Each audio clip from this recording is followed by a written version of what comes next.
onde o corpo de Jesus fora posto, um à cabeceira e outro aos pés. Então eles lhe perguntaram: mulher, por que choras?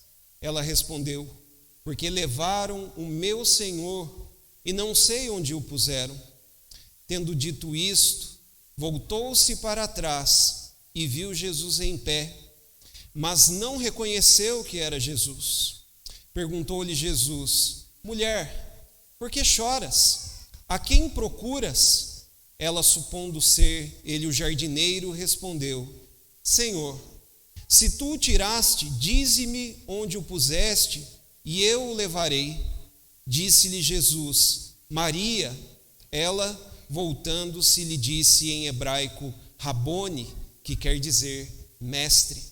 Recomendou-lhe Jesus: não me detenhas, porque ainda não subi para meu Pai, mas vai ter com meus irmãos e dize-lhes: subo para meu Pai e vosso Pai, para meu Deus e vosso Deus.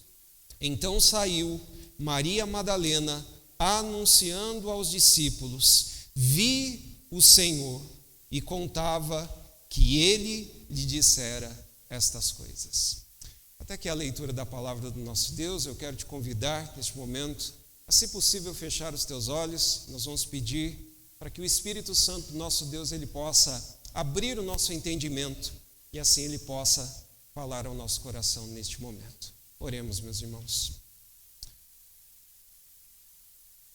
Bendito e soberano Senhor, neste momento, ó Deus, nós queremos agradecer ao Senhor pelo privilégio que temos de estarmos reunidos neste santo lugar, que é a tua casa, onde já tivemos o privilégio de prepararmos o nosso coração através das leituras bíblicas, através dos hinos espirituais, dos cânticos que aqui foram entoados, que prepararam o nosso coração para que neste momento voltemos os nossos olhos, a nossa fé, para este livro sagrado que é a tua palavra.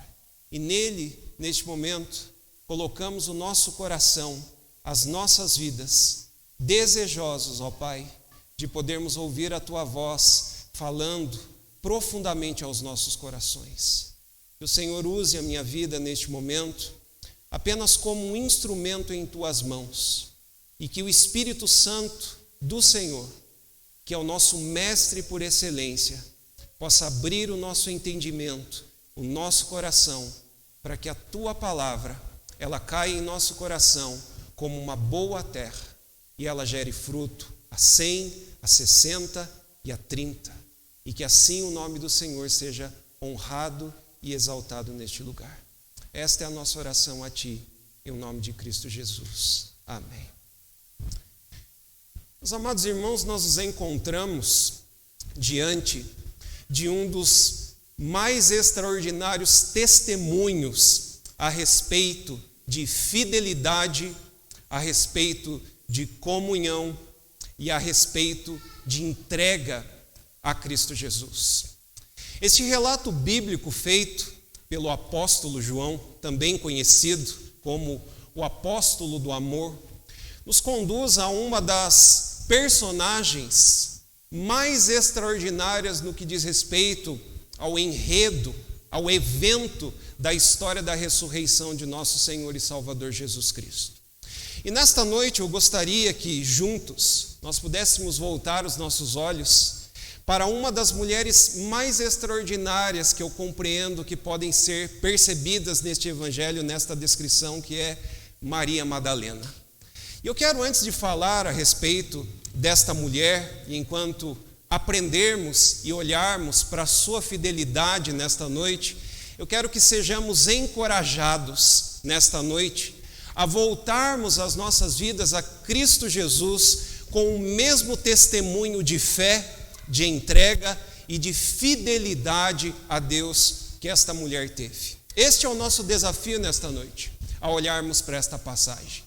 Mas antes de observar, meus irmãos, as preciosas lições, as imagens preciosas que João nos dá neste texto que acabamos de ler, Eu quero apenas te colocar dentro do ambiente em que nós nos encontramos neste capítulo que lemos.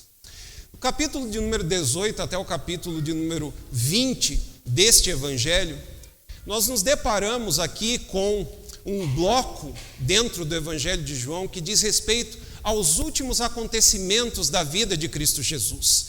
É neste bloco de texto que nós encontramos o momento do julgamento de Cristo, nós encontramos o momento de sua crucificação, de seu sepultamento e morte, bem como nós encontramos também o evento da ressurreição. Todos estes eventos sequenciais, meus irmãos, que são percebidos nestes capítulos, eles são de extrema relevância e importância para a vida cristã. E é por isso que o Evangelho de João, por sinal, ele é compreendido como um dos evangelhos mais teológicos que nós temos na Escritura Sagrada. Justamente por toda a coleta de informações importantes e preciosas que João se dispõe a nos colocar em aprendizado sobre a vida e a obra de Cristo Jesus. E especialmente nesta parte em que lemos, aonde nós temos o extraordinário fundamento da Igreja de Cristo, que é sua ressurreição, a descrição que nós temos aqui, ela é a pedra fundamental da nossa fé. É justamente dentro deste evento que João coloca-nos diante então de uma das personagens mais extraordinárias que evidenciou todos estes acontecimentos. É certo que ao olharmos, meus irmãos, para este evangelho, nós nos percebemos diante de uma das poucas testemunhas que esteve presente diante deste evento e que se manteve fiel até o fim de sua vida a Cristo Jesus em sua lealdade, e esta é Maria Madalena. Como eu fiz menção, o Evangelho de João, ele tem um teor especial para nós, porque se trata de um evangelista, de um evangelho, onde o seu escritor é justamente uma testemunha ocular dos fatos que se deram. Isto coloca João, para nós, em um lugar de grande expoente dentre aqueles que narraram este evento especial. E, portanto, meus irmãos, eu gostaria que ao observarmos esta passagem bíblica, onde somos lembrados desta narrativa a respeito da ressurreição, gostaria que voltássemos os nossos olhos para aprendermos com Maria Madalena o que Deus, ele requer de nós também em nossa fidelidade para com o seu Filho Jesus Cristo. E, portanto, eu gostaria que, ao observarmos esses versículos, sejamos colocados diante de cenas onde o apóstolo João exaltará a lealdade e a fidelidade desta mulher preciosa descrita dentro desse evangelho. Meus irmãos, o que nós conhecemos a respeito de Maria Madalena? Quem é esta mulher tão preciosa que João separa um espaço dentro de seu evangelho para falar a respeito de sua fidelidade a Cristo?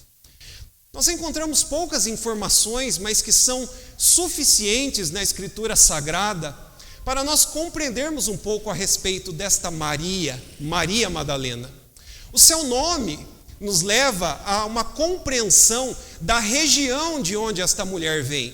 Madalena não é de fato o sobrenome de Maria, mas as traduções mais antigas da Escritura Sagrada, por exemplo, usam uma expressão ao referir-se à sua região como Maria Magdalena. Se você tem uma tradução, por exemplo, mais antiga, e você compreende que conforme o passar do tempo, as palavras elas sofrem semântica, as traduções mais antigas nos dão o nome da cidade de onde esta mulher veio, a região de Magdala.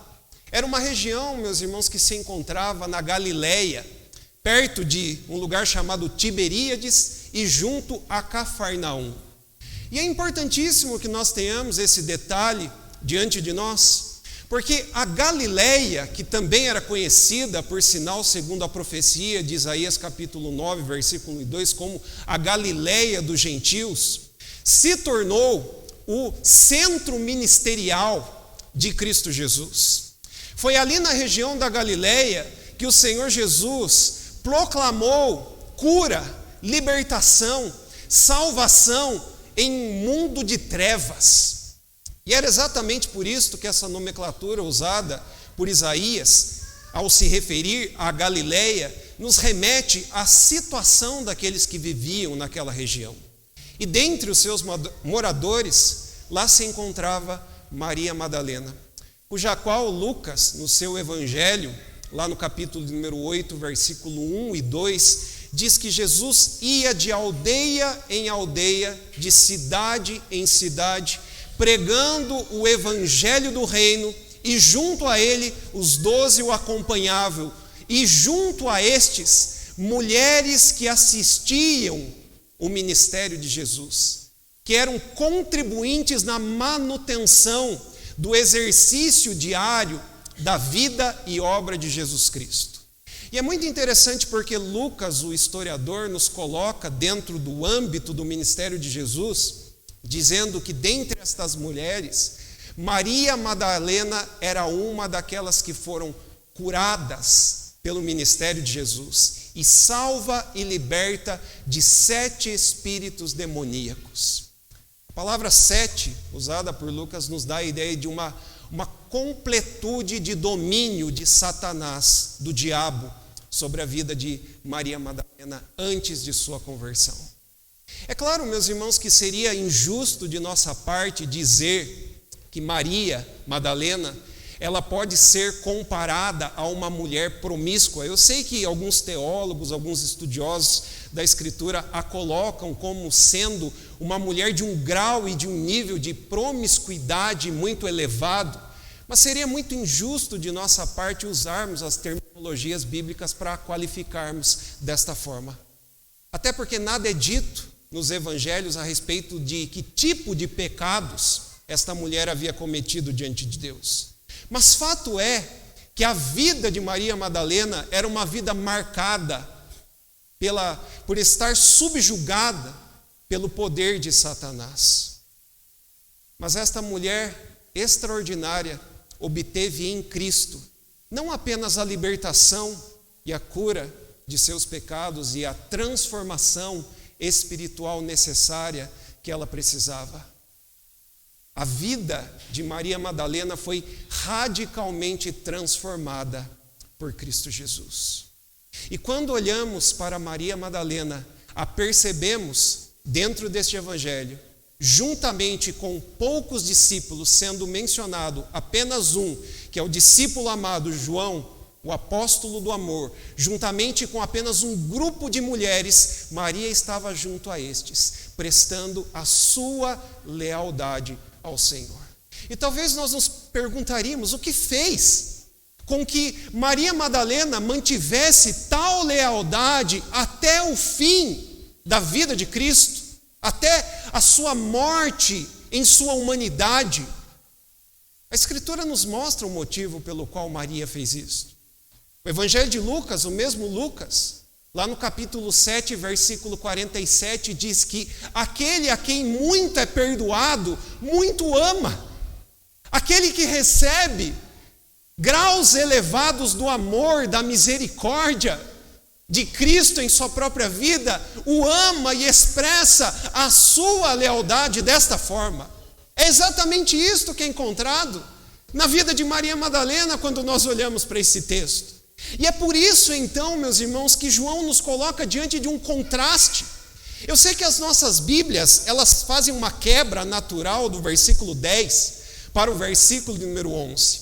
Mas eu quero sugerir para você que nesta noite eliminemos este título que talvez as nossas traduções bíblicas coloquem acima do versículo número 11, porque quando João escreveu esse texto, a sua intenção, de fato, era estabelecer um contraste entre a volta dos discípulos, e a menção no versículo número 10 diz respeito a João, bem como também a Pedro, que foram até o lugar onde Jesus foi depositado, no lugar onde Cristo foi colocado, no seu sepulcro, viram a cena. E por muitos momentos, se você leu o versículo 1 até o versículo número 9 do capítulo 20 de João, por várias vezes, João dá ênfase em pelo menos 2 verbos que aparecem no texto. O verbo viu, e muitas vezes aqui nós encontramos expressões semelhantes ao ver, viu e ver. E ele dá esse destaque justamente para a ideia da contemplação, de que nós, como igreja de Cristo, estamos diante de um Cristo vivo, um Cristo exaltado. Mas aonde estavam aqueles homens? A Bíblia vai nos mostrar que aqueles homens, os discípulos, estavam dentro de um desespero, dentro de uma insegurança, porque eles depositaram a sua confiança em um Messias que agora estava morto. Havia confusão em seus corações. E por várias vezes, enquanto nós adentramos a imagem da ressurreição de uma tumba vazia, de repente, então, João coloca-nos um contraste dizendo: Maria, entretanto, permanecia junto à entrada do túmulo. Primeiramente, meus irmãos, por que Maria estava lá? Esta não é a primeira vez que Maria se encontra diante do túmulo de Jesus Cristo. Se você observou o primeiro versículo do capítulo 20, nós temos Maria indo em direção até o sepulcro, justamente para dar ao seu Senhor um sepultamento digno. Maria Madalena não foi até o sepulcro inicialmente porque ela havia crido de fato que Jesus havia ressuscitado dentre os mortos. A Escritura vai nos mostrar momentos anteriores a este evento que alguns homens, sendo estes Nicodemos e José de Arimateia, compraram um jardim, um sepulcro novo para que Jesus fosse colocado, bem como estes homens que são mencionados na Escritura como homens ricos, foram preparar o sepulcro de Jesus. Mas a Escritura vai nos dizer que este era o sábado dos sábados.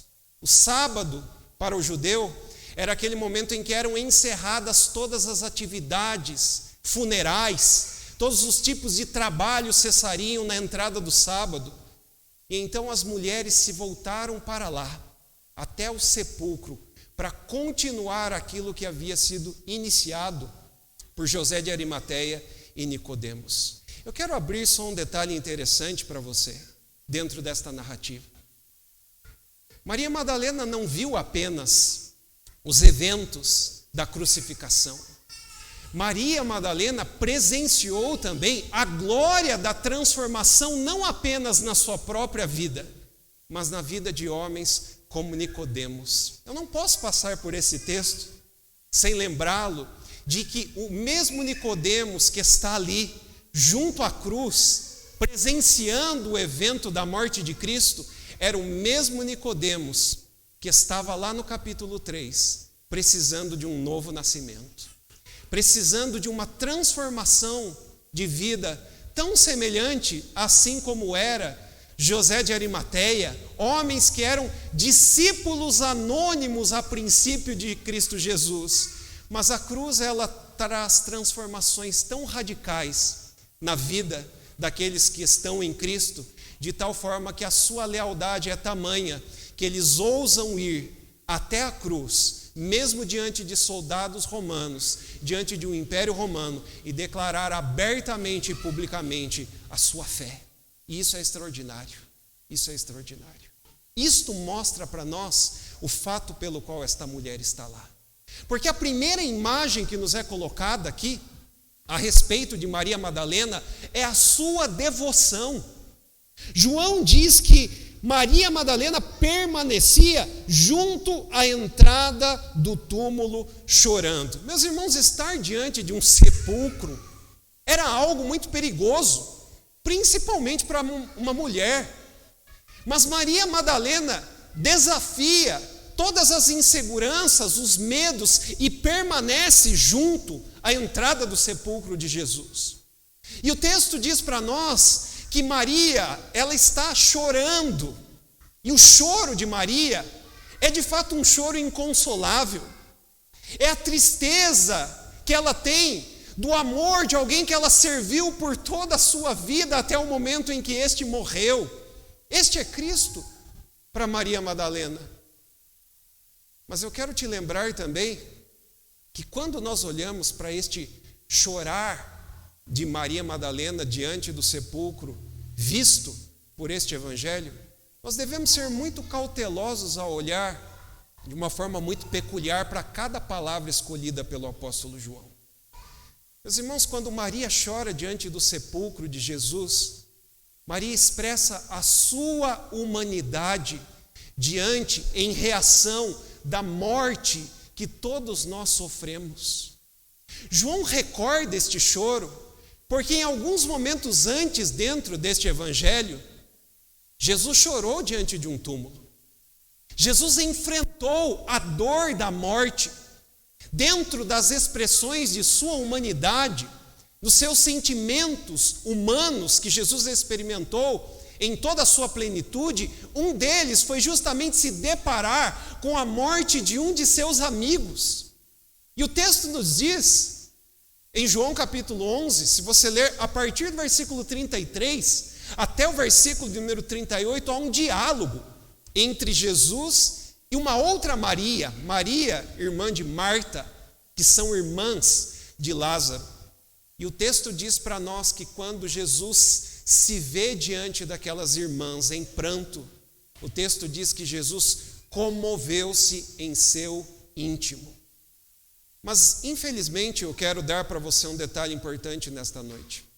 Infelizmente, a nossa tradução bíblica, ela amenizou um pouco a expressão do choro, do sentimento de Jesus diante da morte. A palavra usada é um termo muito semelhante encontrado lá no livro de Atos, capítulo de número 17, versículo 16, quando Paulo chega em Atenas, e Paulo vê a idolatria imperante na cidade grega, e o seu coração, diz Lucas na narrativa, se tornou indignado, colapsado com a circunstância e com a situação da cidade de Atenas. E quando Jesus se depara com a dor da morte, com a realidade da morte, a palavra que é usada por João no Evangelho ao descrever o choque de Cristo diante da morte é justamente indignação, porque o homem não foi criado para a morte. A morte, biblicamente, ela entra como uma triste consequência, uma trágica consequência da entrada do pecado no Éden. E Jesus então sente o mesmo sentimento que eu e você sentimos quando perdemos alguém tão querido para nós. Esse é o sentimento de Maria Madalena. Maria Madalena, ela não é uma estoica. A filosofia dos estoicos, por exemplo, eliminava qualquer ideia de lágrimas, de sentimentos de tristeza, porque para os estoicos isso era sinônimo de fraqueza. Mas nessa noite eu quero dizer para você que o cristianismo te permite chorar. É isto que eu encontro em Maria Madalena.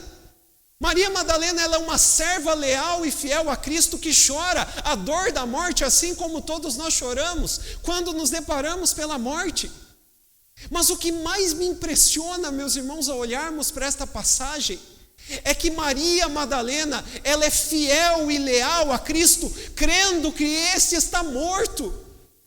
E isso me salta aos olhos quando eu olho para esta passagem, porque diante de um Cristo vivo que temos diante de nós hoje, muitas vezes nós não demonstramos a lealdade que de nós é demandada ao serviço dele.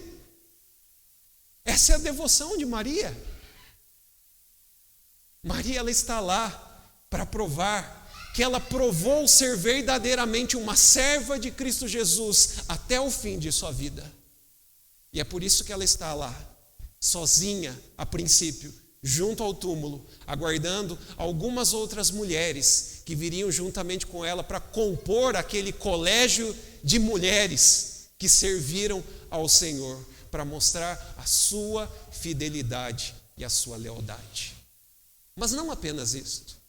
Há uma segunda imagem que eu gostaria que você olhasse para esse texto, que tem o seu início na metade do versículo número 11, juntamente com o versículo 12. O texto diz que enquanto Maria chorava, ela se abaixa e olha para dentro do túmulo. Você se lembra, pela leitura dos evangelhos, de que o Senhor enviou dos céus um anjo, E quando o anjo desceu dos céus, na descrição de Mateus capítulo 28, a pedra foi revolvida por um terremoto que abalou o sepulcro de Cristo. Eu sei que hoje por aí nós encontramos imagens a respeito da ressurreição de Cristo, imagens cuja qual Cristo está na porta do sepulcro olhando para fora, assustado. Essa não é uma imagem que descreve literalmente e biblicamente a cena do fato. Jesus já não estava mais dentro do sepulcro. Jesus nem sequer precisou passar pela porta do sepulcro, pela sua entrada para sair. Jesus já se encontrava fora. A pedra foi revolvida justamente para que os discípulos entrassem lá dentro e vissem por nós a glória do Cristo redivivo. E então Maria Madalena, ela se abaixa.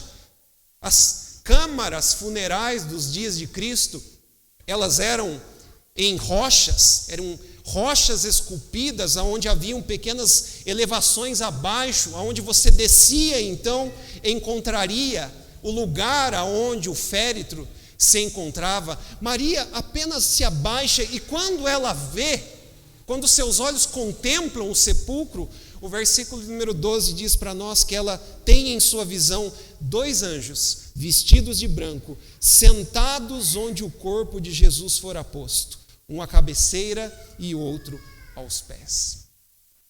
Quando nós olhamos para este versículo, meus irmãos, eu quero lembrar a você de que aqueles que são leais a Cristo Jesus são aqueles que mais experimentam em sua vida, são aqueles que mais têm experiências extraordinárias em sua própria vida da glória de Deus. Um bispo anglicano chamado John Charles Riley diz para nós exatamente isto, ao olhar esse texto, de que aqueles que são mais fiéis e mais leais a Cristo, a estes Deus dá os maiores privilégios de eles terem as melhores e mais profundas experiências em Cristo Jesus. O que Maria Madalena viu? Por sinal, esta Maria Madalena é a primeira a contemplar Cristo vivo dentre os mortos. Há uma simbologia por detrás de todas essas expressões aqui que são usadas por João. O texto diz que ela olha para dentro do sepulcro, ela vê 2 anjos de branco sentados. Primeiramente, eu quero lembrá-lo de que os evangelhos mostram a nós estes anjos muitas vezes como rapazes. Por exemplo, Marcos capítulo 16, lá no verso 5, faz menção a esses anjos com aspectos de jovens, fortes, poderosos. Mateus 28, versículo 3, diz que eles têm um aspecto como de relâmpago. As trevas do sepulcro se tornaram invadidas pela glória de Deus naquele momento. E enquanto todas estas coisas aconteciam, havia uma imagem simbólica dada a Maria, para que naquele momento ela contemplasse a glória do Cristo da igreja, que é justamente os anjos estarem sentados. Às vezes nós pensamos que o fato de eles apenas estarem sentados, um à direita, na cabeceira do lugar onde Jesus estava, e o outro ao lado dos pés, são apenas uma descrição gráfica da imagem que Maria Madalena viu. Mas a expressão sentar-se é uma simbologia bíblica de majestade, de honra, de poder. Mateus usa muito essa expressão dentro do seu evangelho para mostrar o aspecto real da autoridade daquele que se assenta. Quando Jesus ia ensinar os seus discípulos, ele sempre se assentava. Era uma posição de autoridade, era um reconhecimento público de majestade diante daquele que está sentado. Essa é a figura real. Isso é um símbolo para nós da visão gráfica que Deus concede a Maria Madalena dentro daquele sepulcro. Mas o texto diz para nós que a Maria não apenas é dado o privilégio de ter experiências gloriosas, visões gloriosas da majestade, do poder de Deus, mas o versículo de número 13 diz para nós que estes anjos se manifestam a Maria e conversam com ela. E aqui nós temos um deles se dirigindo a Maria e usando uma expressão tanto quanto interessante dentro do Evangelho de João. Um dos anjos se vira a ela e diz: mulher, por que você chora? Por que choras? E essa expressão usada pelos anjos é um termo que alguns intérpretes da Escritura entendem como um termo de censura. Os anjos se voltam para Maria Madalena e dizem a ela: você não compreende o que está acontecendo? Há uma glória visível diante de você, há um anúncio de uma vitória diante de seus próprios olhos. E é claro, meus irmãos, que até este momento, os olhos de Maria Madalena ainda estão obscurecidos pela tristeza, pela dor da perda de seu Senhor. Mas o que mais me impressiona nesse momento é justamente a confissão que Maria faz no versículo número 13. O versículo diz assim: então eles lhe perguntaram, mulher, e mulher aqui só entendendo aqui, meus irmãos, é um termo de respeito, tá? Usado por João, é um termo no que diz respeito, atuando para nós, a senhora, a algo mais tratável ao lidar com uma mulher, não é uma expressão no sentido pejorativo, mas há um tratamento aqui de carinho para com a vida de Maria Madalena por parte daqueles anjos. E eles perguntam, por que você chora? E então ela responde, porque levaram o meu Senhor e eu não sei onde o puseram. Levaram o meu Senhor e eu não sei onde puseram. Há duas coisas que precisam ser percebidas aqui. Primeiramente, Maria Madalena de fato não compreende o que está acontecendo e acredita que o túmulo de Cristo Jesus de fato foi violado. O que era um tanto natural e comum naqueles dias. Haviam muitas, meus irmãos historiadores do tempo, afirmam que haviam muitas violações de sepulcro. Inclusive, algumas tradições posteriores afirmavam que, de fato, não houve literalmente uma ressurreição de Cristo, mas apenas uma ideia de que o corpo de Cristo foi roubado e depois compreendido como uma história inventada para que o cristianismo se mantesse de pé. Era algo muito comum. Maria Madalena acreditava, de fato, que o que aconteceu com Cristo Jesus foi o violar-se do seu túmulo e levar-se o corpo do seu Senhor. Mas eu gostaria que você percebesse a sua confissão. Ela diz, levaram o meu Senhor. Não importa quão sombria é a circunstância, a situação que me envolve, Ele continua sendo o meu Senhor. Você percebe a pessoalidade da declaração de Maria Madalena? Ele não é um Senhor, Ele é o meu Senhor. Este é o meu Senhor. E a palavra usada por Maria, em sua pública confissão de lealdade, de fidelidade a Cristo, é um dos termos mais extraordinários para se referir àquilo que Cristo é para os seus discípulos. A expressão, ela era usada para se referir ao imperador romano como o déspota, o governador de todas as coisas. Era um termo usado em muitos momentos também a se referir ao grande mestre, aos grandes ensinadores dos dias de Jesus, a uma autoridade elevada, a uma submissão extraída por detrás da expressão de submissão da confissão de Maria Madalena. Ele é o meu Senhor.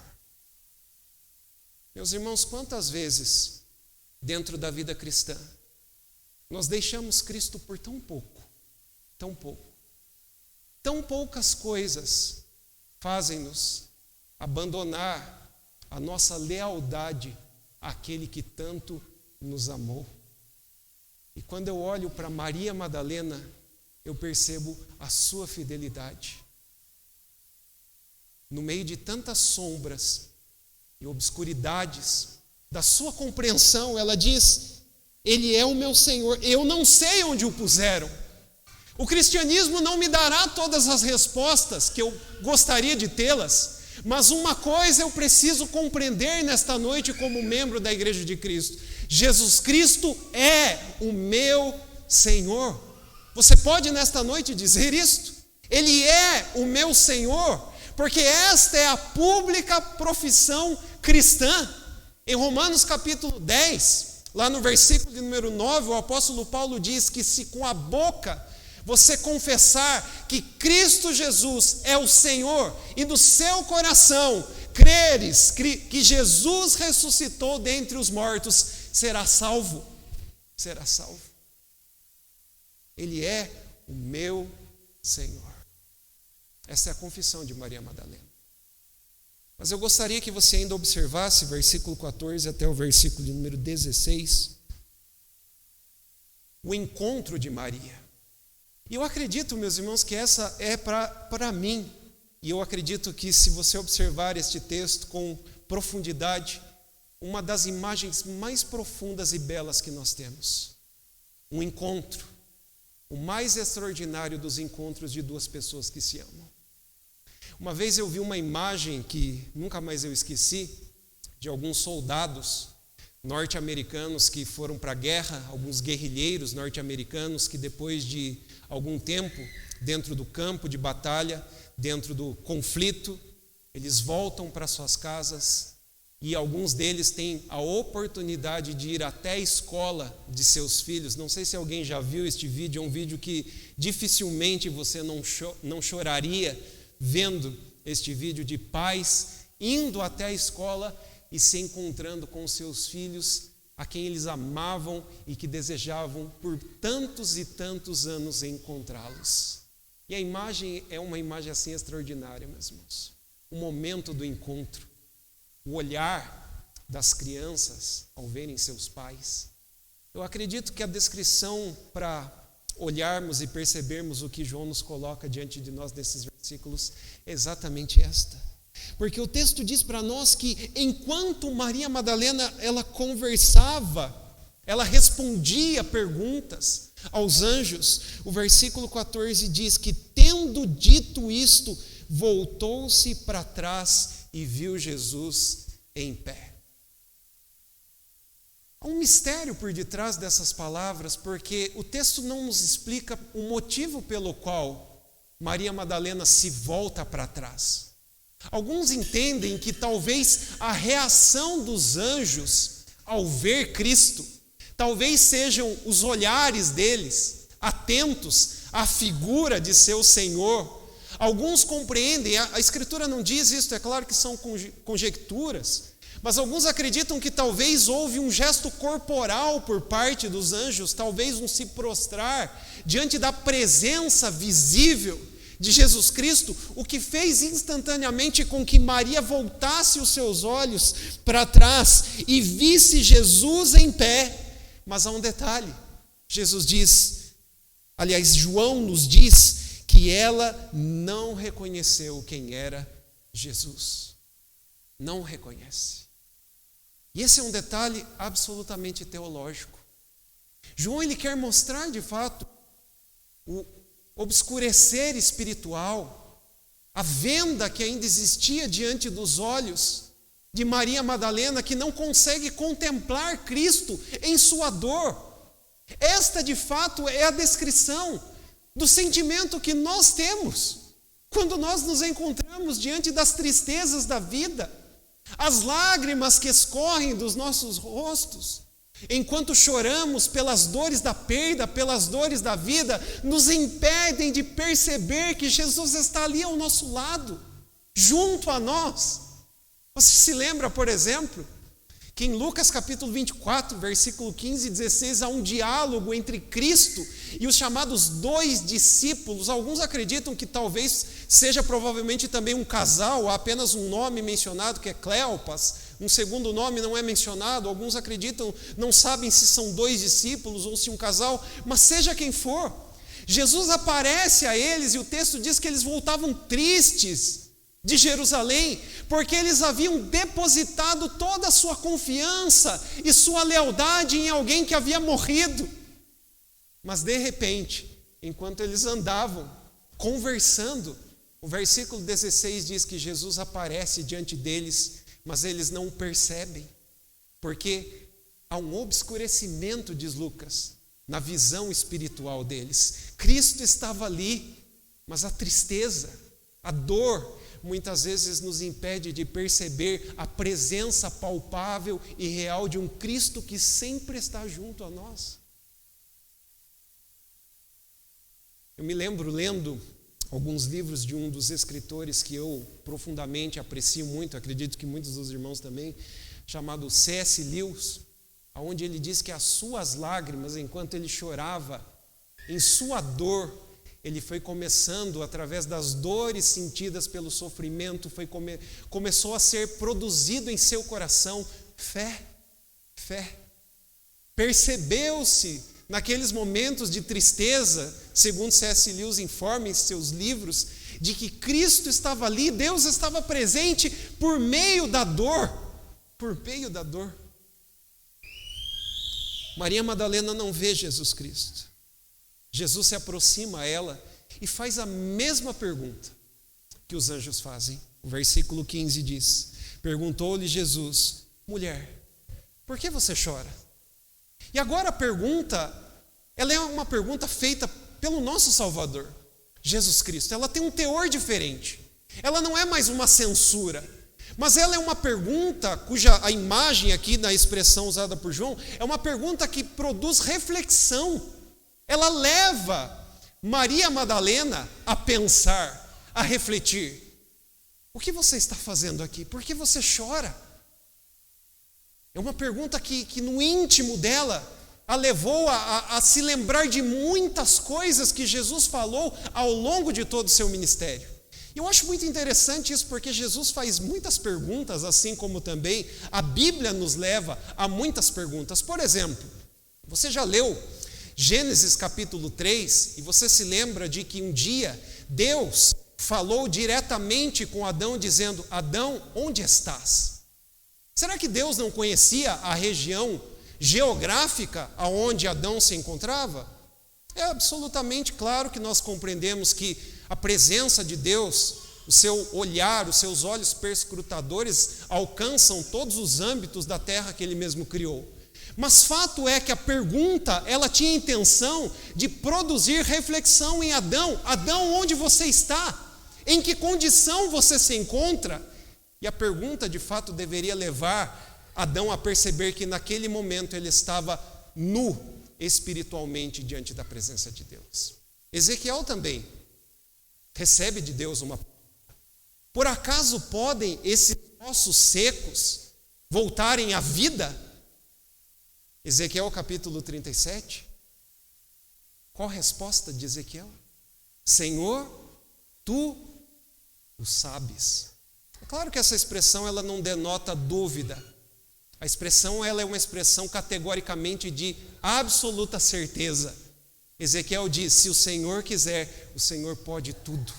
O Senhor pode todas as coisas. O Senhor pode fazer com que ossos levantem e façam desses ossos um exército numeroso para a sua glória. É uma pergunta que leva Maria Madalena a refletir. Ela ainda está em dúvidas, ela pensa que Jesus é o jardineiro. Afinal de contas, havia um campo comprado por parte de José de Arimateia, juntamente com Nicodemos, e ela acredita que Jesus foi levado por um dos cuidadores do lugar. Mas, de repente, nós nos deparamos com a imagem do encontro. Justamente quando o versículo de número 16 diz assim: disse-lhe Jesus: Maria, Maria. E Jesus usou a expressão mais íntima, o nome mais íntimo. Literalmente, Jesus falou em aramaico isso aqui, ele disse Miriam, que era uma expressão de conhecimento pessoal. Ninguém chamaria ela assim, fora do seu âmbito de convívio familiar. Era uma expressão que denotava conhecimento, intimidade. Maria. Instantaneamente Maria se volta então para Jesus e em hebraico responde dizendo: você é o meu mestre, a minha vida é tua, eu sou uma discípula tua, eu estou aprendendo toda a minha vida contigo e o Senhor é o meu mestre. Isso é um encontro extraordinário, não é? Esse texto é a base fundamental para o encontro que eu e você, como igreja de Cristo, um dia teremos com todos aqueles a quem amamos e partiram. Essa é a pedra fundamental, que dá para você a certeza de grandes encontros naquele último dia. E eu já perdi as contas de quantas vezes eu usei esse texto em ofício fúnebre, para alimentar a esperança e fé de gente que perdeu pessoas que amam, como era o caso de Maria Madalena, mas que de repente ouve uma voz poderosa, que é a mesma voz que poucos instantes em João capítulo 11, versículo 43, olhou para um sepulcro de um homem chamado Lázaro e disse: Lázaro, vem para fora. O mesmo poder, a mesma voz poderosa ressoou diante de Maria. E isso denota para nós que naquele último dia, como igreja de Cristo, como corpo de Cristo, eu e você ouviremos a poderosa e gloriosa voz deste Senhor, deste Mestre Salvador. E é por isso então que esse texto, ele termina para nós com o resultado extraordinário deste encontro, desta fidelidade extraordinária desta mulher chamada Madalena. Eu acho muito interessante que o versículo número 17 diz assim: Jesus recomendou-lhe Jesus, não me detenhas. Como estava Maria neste momento? João não nos mostra isto, mas Mateus 28, lá no versículo 9, diz que as mulheres, incluindo Maria Madalena, estavam agarradas aos pés de Jesus. E nesta noite eu quero dizer para você que a lealdade que Cristo Jesus demanda de mim e de você é justamente esta: de que você esteja apegado em amor ao seu Salvador, de tal forma que Jesus, curiosamente, tem que dizer àquelas mulheres: não me detenham, não é momento ainda de fazer isto. Eu preciso ainda me voltar para outros discípulos, eu preciso aparecer em um segundo domingo para homens que estão enclausurados dentro de uma casa, escondidos dos soldados romanos. Eu preciso aparecer para um homem chamado Tomé. Eu preciso restaurar o ministério de Pedro. Eu preciso voltar aos céus, subir em glória, para que o Espírito Santo venha à terra e abasteça a igreja com o poder. Não me detenhas. Mas uma coisa Maria Madalena faz: ela não pode sair dali sem fazer o que ela tem que fazer. O texto termina dizendo para nós que Jesus promete subir ao Pai, ao vosso Pai, expressão de conciliação entre as pessoas, do Pai, do Filho, do Espírito, com a sua igreja. E então o versículo número 18 diz: Maria Madalena saiu dali, anunciando aos discípulos: eu vi o Senhor. E eu disse no início desta mensagem para você que João tem um apreço em todo este capítulo, principalmente dos versículos 1 até este momento, com esse verbo ver. Eu vi o Senhor. Não é uma experiência de apenas um espectador, é alguém que viu, creu e, acima de tudo, contou a experiência que teve. Essa é a lealdade de Maria Madalena. E eu gostaria que nesta noite, neste culto ao Senhor, ao olharmos para essa expressão de absoluta fidelidade e lealdade, gostaria que nesta noite você pensasse que tipo de lealdade você tem tido a Cristo Jesus, como servos, como servas do Senhor. Nesta noite que o Senhor nos ajude a nos tornarmos como Maria Madalena, apegados a Cristo, leais a Ele, crendo hoje que nós temos um Cristo vivo. Nós estamos diante daquele que o sepulcro não pôde detê-lo. E isto torna, segundo o apóstolo Paulo ensina em sua carta aos Coríntios, 1 Coríntios capítulo 15, em um versículo que nós amamos, porque ele se tornou moto muitas vezes de muitas sociedades internas, que no Senhor o nosso trabalho, ele não é vão. Por que o nosso trabalho não é vão? Aquele versículo está dentro de um contexto do maior e extraordinário capítulo acerca da ressurreição. Nós trabalhamos e servimos, e o nosso trabalho não é vão como igreja de Cristo, porque Cristo ressuscitou dentre os mortos, sendo o mesmo a primícia daqueles que dormem. E se de fato Cristo ressuscitou, nós ressuscitaremos com Ele. Que Deus o abençoe. Amém.